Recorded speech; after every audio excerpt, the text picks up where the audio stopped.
Gracias, estimados suscriptores de Verdades y Rumores.com por estar de nuevo con nosotros en otro episodio de Contrastes. Aunque llenó de esperanza a muchos, pareciera que el comunicado de la plataforma unitaria del pasado 15 de septiembre es un nuevo saludo a la bandera. ¿Por qué? Porque en ninguna de sus partes anuncia que no van a recurrir al Consejo Nacional Electoral y deja abierta la posibilidad para que la Comisión Nacional de Primarias solicite, y cito textualmente, apoyo logístico y o técnico a organismos nacionales e internacionales con experiencia en materia electoral. Esa es la misma postura esbozada hace meses y no clarifica si van o no a pedir el apoyo técnico del CNE. Y bajo el argumento de que la comisión es autónoma, podrían incluir el apoyo del poder electoral que genera demasiada desconfianza hacia el proceso. Pero además anuncia que están abriendo el periodo de postulaciones para los integrantes de dicha comisión, pero que este inició el pasado 1 de septiembre. Si inició el 1 de septiembre, ¿por qué lo anuncian el 15 de septiembre? Se han perdido 15 días de tiempo para que los venezolanos notables, con méritos y con una historia que cuidar, puedan postularse. El G4 y su plataforma unitaria siguen jugando con el tema de las primarias y seguimos creyendo que están buscando la designación de un candidato de supuesto consenso que al final es un dedazo que tendrá muy poco de consenso. El G4 sigue cuidando sus intereses, aferrándose al interinato y al secuestro de la lucha de la oposición. Hoy converso con Antonio Ecarri, presidente de la Alianza del Lápiz y precandidato presidencial. Ya regresamos.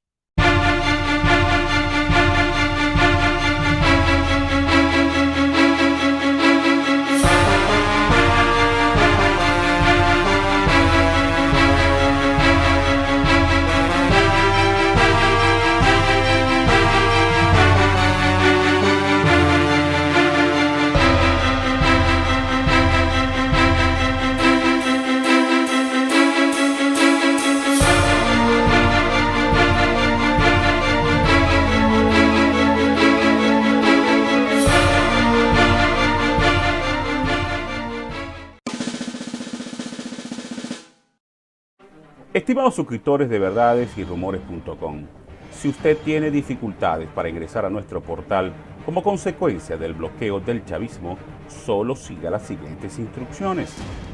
Ingrese a la Play Store de Google y busque la aplicación Intra. Luego pulse el botón para instalar.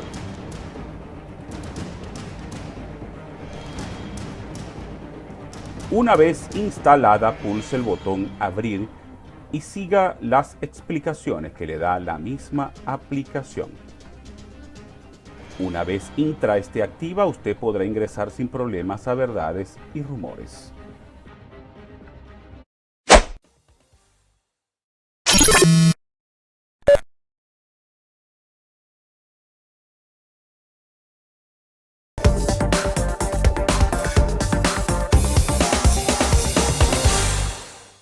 Hoy converso con Antonio Ecarri, presidente de la Alianza del Lápiz, pero además precandidato presidencial de cara a las elecciones del 2024. Antonio, en primer lugar, muchísimas gracias por haber aceptado la invitación a participar en Contrastes. Darwin, encantado de estar en esta primera vez y que sean muchas más. Así será, así será. Antonio, comencemos. El pasado jueves 15 de septiembre, la plataforma unitaria lanzó un comunicado que quisieron destacar mucho en la opinión pública, pero a mi criterio no dice nada nuevo. ¿Cuál es la posición tuya y la de la Alianza del Lápiz frente a ese comunicado de la plataforma unitaria? Fíjate, Venezuela no aguanta un solo ensayo más, ni una sola improvisación más, ni una desinformación más. La profunda crisis económica, social y política que vive Venezuela es producto del cataclismo que ocurrió con el apagón de la industria petrolera venezolana, y eso tiene profundas implicaciones sociales y hasta cambios culturales en el venezolano, además del inmenso daño emocional. Y te digo todo esto no para esquivar la pregunta, sino para poder responderte con mucha seriedad y con mucha responsabilidad. debo decir que yo no puedo formar parte de un solo desacierto más de una plataforma que está generada por los mismos que vienen haciendo lo mismo para que pase lo mismo en los últimos 23 años. Yo soy de los decepcionados de este país, es decir, de los que no cree ya ni en los pajaritos preñados, no creo en que las cosas se van a arreglar y en las cosas que se van a arreglar dentro de esa gente. Primero porque ellos obedecen a una Venezuela que ya no existe. Ellas siguen siendo los que prácticamente trajeron al chavismo. Recuerda que el chavismo además es una consecuencia, no es una causa, del mal manejo, de estar divorciados de la realidad, de creer que se la saben todas siempre, y resulta ser que terminan poniendo unas tortas espantosas. Entonces, la verdad es que yo no creo en ellos. Para mí, el loro viejo no aprende a hablar, y eso es, en eso resumen. Y van a ver, y yo en estos días, alguien me escribía y me decía que, bueno, que tuviese más paciencia, que tenía, yo le dije, mire, loro viejo no aprende a hablar, yo los espero en la bajadita, como dijo Teodoro en aquella célebre reunión nacional del MAS cuando el MAS decidió apoyar a Chávez. Y yo les digo, los espero en la bajadita, porque yo de ahí no espero nada bueno. Y nada bueno hay porque no hay rectificaciones. No hay rectificaciones profundas, y cuando no hay rectificaciones profundas, no va a haber rectificaciones, mucho menos de formas o de métodos. Entonces, si ellos no rinden cuentas con Citgo, no rinden cuentas con lo que pasó en Monómero, no rinden cuenta de lo que ha ocurrido con el dinero, con los activos de Venezuela en el exterior, pues evidentemente, Darwin, lo que viene después, ¿qué es? Entonces, si ellos no rectifican en el fondo de sus políticas, ¿cómo van a rectificar utilizando un método para escoger un candidato presidencial? Es decir, ahí recuerdo clases de mi queridísimo profesor de Derecho Romano, Edgar Rojas Pérez, que decía el principio de la sustancia sobre la forma. Entonces, yo siempre me voy a ir a la sustancia sobre la forma. La primaria es consecuencia de la política de fondo, y la política de fondo no existe. Y como no existe, pues las formas tampoco van a existir. Soy muy Entiendo, escéptico con relación a ese tema. entiendo entonces que no estás dispuesto a participar en un proceso de primarias convocado por el G4 de la oposición. No, no creo en eso. Primero, porque no creo que hayan primarias.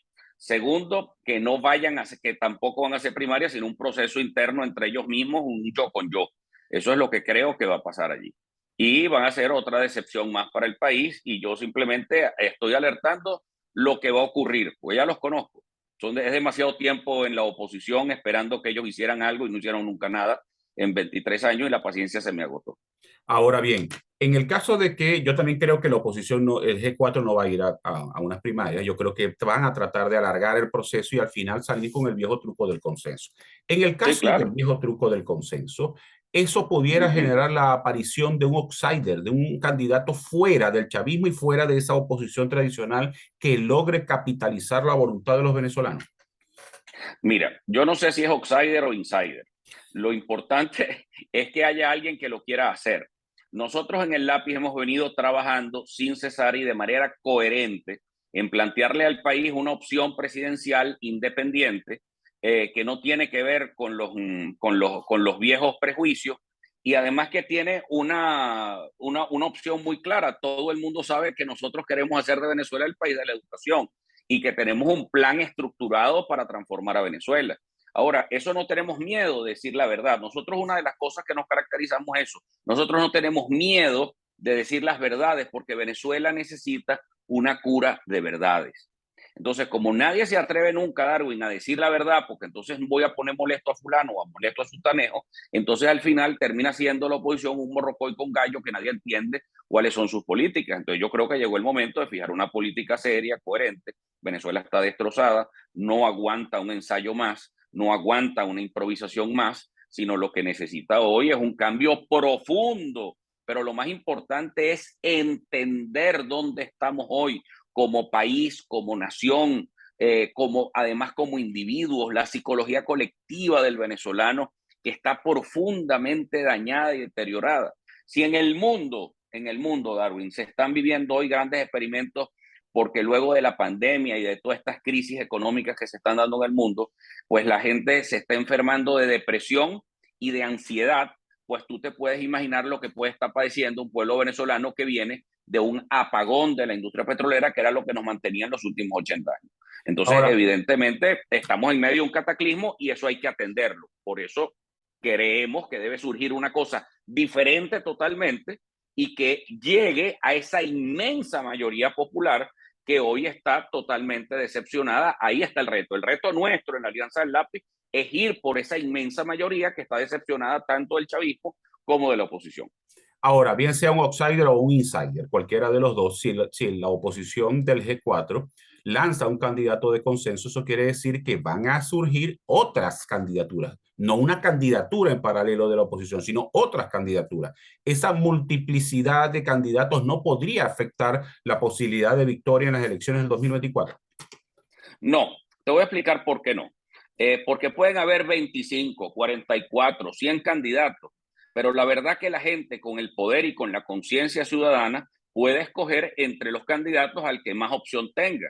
En cambio, en una elección primaria cerrada donde solamente van a votar un pequeño grupito de militantes y una cosa controlada, manipulada, etcétera, por los partidos de siempre, pues entonces lo que va a votar es un pequeño grupo y cuidado si con una combinación con el gobierno, que ya he pasado en varias oportunidades, pues terminan poniendo el candidato, el peor candidato para enfrentarse a la gente. Entonces, enfrentarse al chavismo. Entonces, lo más importante allí, sin duda alguna, es que nosotros nos quitemos muchos volemos esos viejos paradigmas que nos han tratado hasta aquí. Eso de unir a lo que no se puede unir, porque hay diferencias de fondo muy fuertes. No, que es que eso lo vamos a hacer después. No, ningún después. El problema es que yo no tengo claridad, por ejemplo, en que el grupo que está ahí en esa plataforma termine yendo a las elecciones o no. No lo sé, porque ellos obedecen también a unos intereses que no son propiamente venezolanos. Entonces, no, la verdad que no lo sé. Entonces, frente a esa incertidumbre, nosotros estamos trabajando. Si nos encontramos en el camino con otras fuerzas y surge además alguien que pueda reunir las condiciones mucho mejor que nosotros para liderizar un proceso de cambio y de transformación seria en el país, créeme que el lápiz va a ser el primero en tender su mano a que ese gran acuerdo nacional ocurra. Pero volver a ese esquema de cogollos, de trampas, de puñales por la espalda, y de todas esas cosas tan terribles que hemos visto en esa oposición tan deteriorada, corrompida y devaluada, pues evidentemente ahí no está la solución. Yo creo que la solución está precisamente en que las fuerzas emergentes pues pongamos nuestras opciones frente al país y que también el país, quien vaya sumando la mayor cantidad de sectores y de factores y que vaya aglutinando, ese será pues el que suceda a Maduro, al presidente de la República en el Palacio de Miraflores a partir del 2024 y que tiene que tener también unas condiciones importantes, porque vas a tener la Asamblea Nacional de Jorge Rodríguez, que preside Jorge Rodríguez, vas a tener este Tribunal Supremo de Justicia, vas a tener esta Fuerza Armada. El camino de las transiciones, o para no hablar de un término que está tan trillado como ese, sino el cambio sin sobresaltos en Venezuela, créeme que es el más difícil de lograr, pero donde se requiere la mayor paciencia y la mayor valentía. Entiendo por tus palabras que vas a presentar tu nombre en las elecciones del 2024. ¿No temes que te puedan calificar como aliado del chavismo, como parte de ese sector que ha sido denominado alacranes? Mira, cuando tu conciencia está clara y cuando tienes las ideas bien puestas, tú no aguantas. La verdad que los sobrenombres me tienen sin cuidado. Y eso cuando tomamos la decisión de ir por la alcaldía de Caracas y lo hicimos solo, lo hicimos prácticamente el lápiz estrenándose como movimiento y obtuvimos esa votamentazón en los sectores populares, eso nos llena de mucho compromiso y mucho orgullo. Lo que sí le demostramos a Caracas, a los sectores además que están alrededor del Palacio de Miraflores, que es de donde se gobierna, donde nosotros tenemos nuestra mayor fuerza política, es que sí es posible ganar siendo independiente, sí es posible darle una oportunidad a la Venezuela que tiene tiempo que no se expresa, que es a la Venezuela despolarizada, que es la Venezuela del día a día, el que tiene su negocio, que el que quiere arrancar su propia empresa y lo que necesita es un gobierno que le dé paz y tranquilidad y que no hayan más sobresaltos en Venezuela para que pueda entrar de nuevo la inversión internacional y podamos recuperar el país. Oye, qué facilito se escucha eso. No, pero es bien complejo, bien difícil. Y créeme que después de 15 años alrededor de los sectores populares más difíciles de Caracas, como el 23 de enero,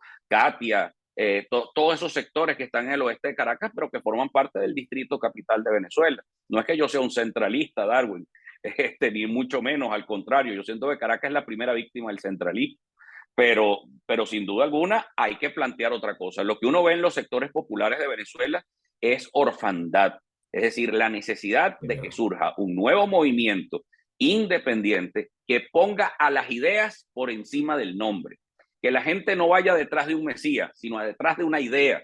Y por eso para nosotros es tan importante que el país, yo me siento ganador cuando el país sepa o que el país compre la idea que la educación es la gran prioridad nacional y que sea el gran factor de desarrollo del país. Ahí el lápiz ya se siente triunfador.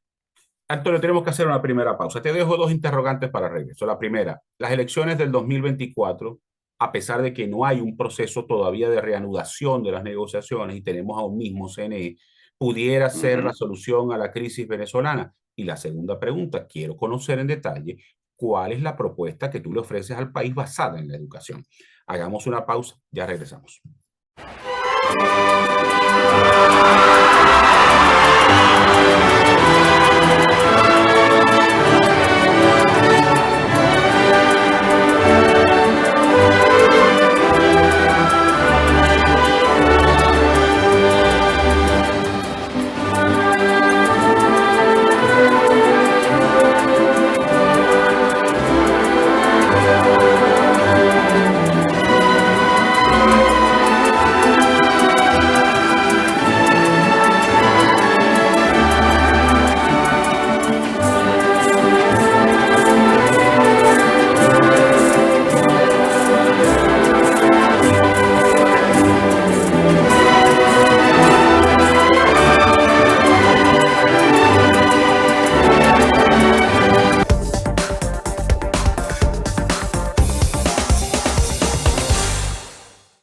Antonio, te dejaba dos interrogantes al final del segmento anterior. La primera, ¿crees que las elecciones presidenciales del 2024 pueden ser la gran salida a la crisis venezolana, tomando en cuenta de que la reanudación de las negociaciones, perdón, no se han reanudado y que todavía tenemos el mismo CNE? Y a partir de allí quiero que hablemos de la propuesta de gobierno que tienes para los venezolanos.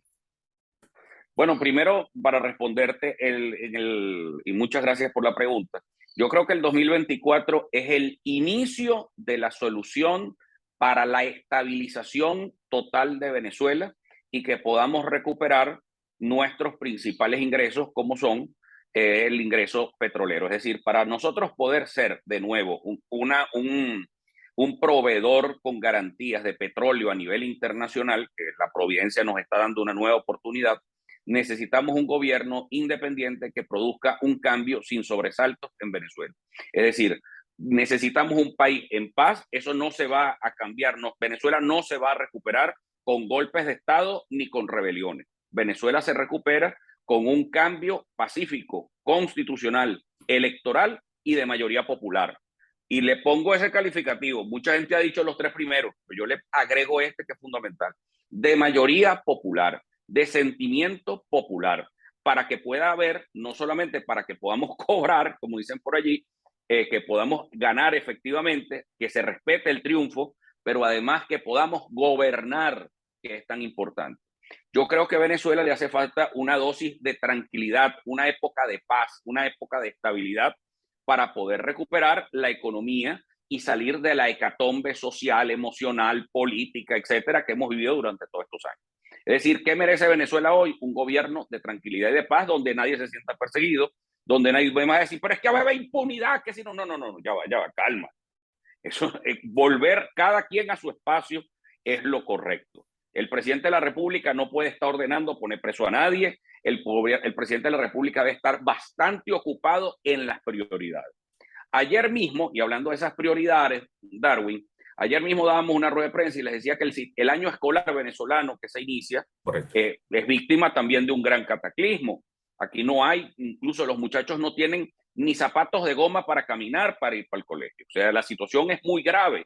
Pero entonces, ¿qué necesita hoy la educación venezolana? Una cura de simplicidad, como lo dice el profesor Leonardo Carvajal. Y con esa crisis, esas soluciones simples que son, uno, vamos a hacer que los niños coman. Vamos a abrir comedores escolares de nuevo para que esos niños que van a la escuela puedan desayunar, puedan almorzar y puedan merendar. Esos niños tenemos que ocuparnos ya. Eso no tiene tiempo, eso tiene que ocuparse ya. Eso no espera el 2024. Entonces, ¿qué les he pedido yo a los dueños de la chequera? A los dueños de la chequera interna y a los dueños de la chequera externa. A los que se pelean al G4 y al PSUV. Bueno, que nos importe un poquito los niños venezolanos y que podamos usar algunos fondos del exterior para pagar estos programas sociales que son tan importantes y que puedan ser supervisados por algún organismo internacional. Lo segundo, aquí se requiere cuanto antes una comisión presidencial de alto nivel que diagnostique al fondo el sistema educativo venezolano. ¿Qué haría yo siendo presidente hoy? Ordenaría la creación de una comisión presidencial donde estarían los educadores más importantes del país, los más destacados.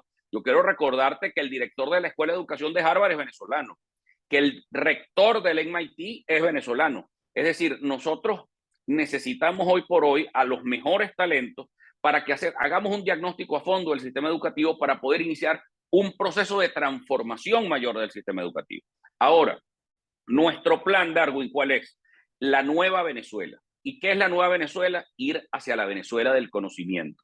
Yo quiero hacer que la economía de Venezuela deje de ser una economía rentista, empobrecida, y migrar a la economía del conocimiento. ¿Qué es eso? Bueno, eso es donde está Finlandia, eso es donde está Noruega, eso es donde están los grandes países. ¿Es posible hacerlo? Sí, claro, por supuesto que es posible. ¿Cómo lo hacemos? Con 3 líneas maestras que son claves. La primera, la línea de la que la educación y la salud deben ser una prioridad para superar la pobreza. Y con ello tener un nuevo sistema educativo y una nueva metodología de sistema de salud que haga que los venezolanos, cuando se enfermen, cuando les dé un puyazo, no crean que es un infarto y se van a morir porque no hay quien que lo atienda. Porque con ese estrés nadie puede vivir. Claro. Entonces, en Venezuela no hay un sistema de salud y hay que ocuparse de inmediato de hacerlo y hacer una alianza con el sistema privado. Recuerda que el Estado venezolano quebró.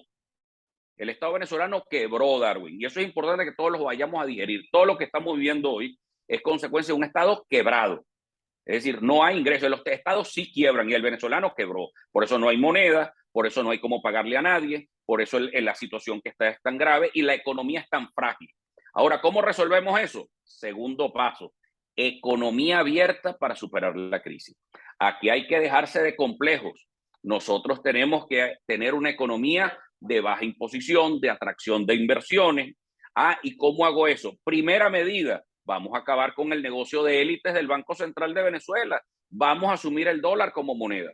¿Que eso no es constitucional? No, sí es constitucional. Se puede hacer perfectamente con un decreto de canje voluntario de monedas, de bolívares por dólares, con una tasa preferencial y además respaldado con las reservas internacionales de la República, y eso perfectamente se puede hacer ya. Es decir, que vamos a dejar de tener unas reservas internacionales para defender una moneda que lo que han utilizado es para que muchos se enriquezcan desde los tiempos de la cuarta, la quinta y quien venga. Es decir, hay que acabar con ese negocio, que es el detrimento del bolsillo de los venezolanos para que algunos se hagan ricos a cuenta del canje monetario. Y lo peor de todo, que lo confunden con soberanía y lo confunden hasta con la falda de Yolanda Moreno.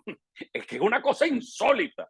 Es decir, imagínate tú utilizar el nombre de Libertador para pagar unos plátanos. O sea, es una cosa, es una falta de respeto histórica. Te lo puedo decir yo, que amo a la historia de Venezuela y trato de conocerla.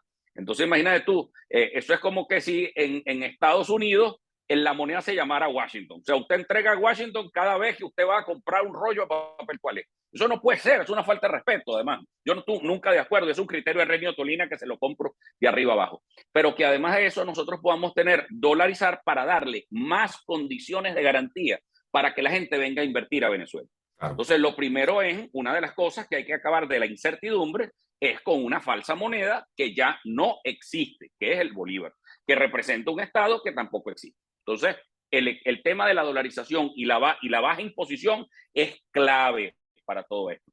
Y un paquete también de reformas laborales que te permitan a ti, porque tú agarras estas leyes laborales que hay hoy en Venezuela, y eso hay que decirlo abiertamente, Darwin. Tú agarras las leyes laborales que hay en Venezuela hoy y se las pones a Dinamarca y Dinamarca quiebra. tú le agarras las leyes de este país y se las pones al Japón, Japón quiebra.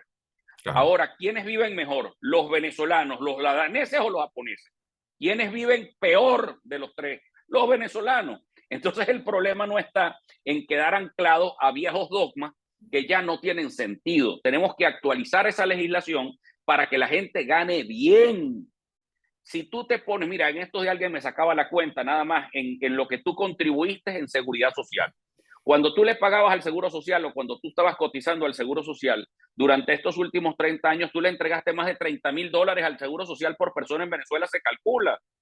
Y hoy lo que te están pagando en contraprestación es un horror. ¿Qué se hicieron esos dólares? Los quemó el Banco Central, Darwin. Entonces tenemos que ir a ese esquema. Entonces te vuelvo y te repito, primer eje, educación y salud para salir de la pobreza. Eso es con un nuevo sistema educativo que garantice que los niños coman, que los niños se puedan vestir, que los niños se puedan tener transporte escolar, que los niños puedan tener una escuela adecuada. Eso es fundamental. Eso es una función del Estado.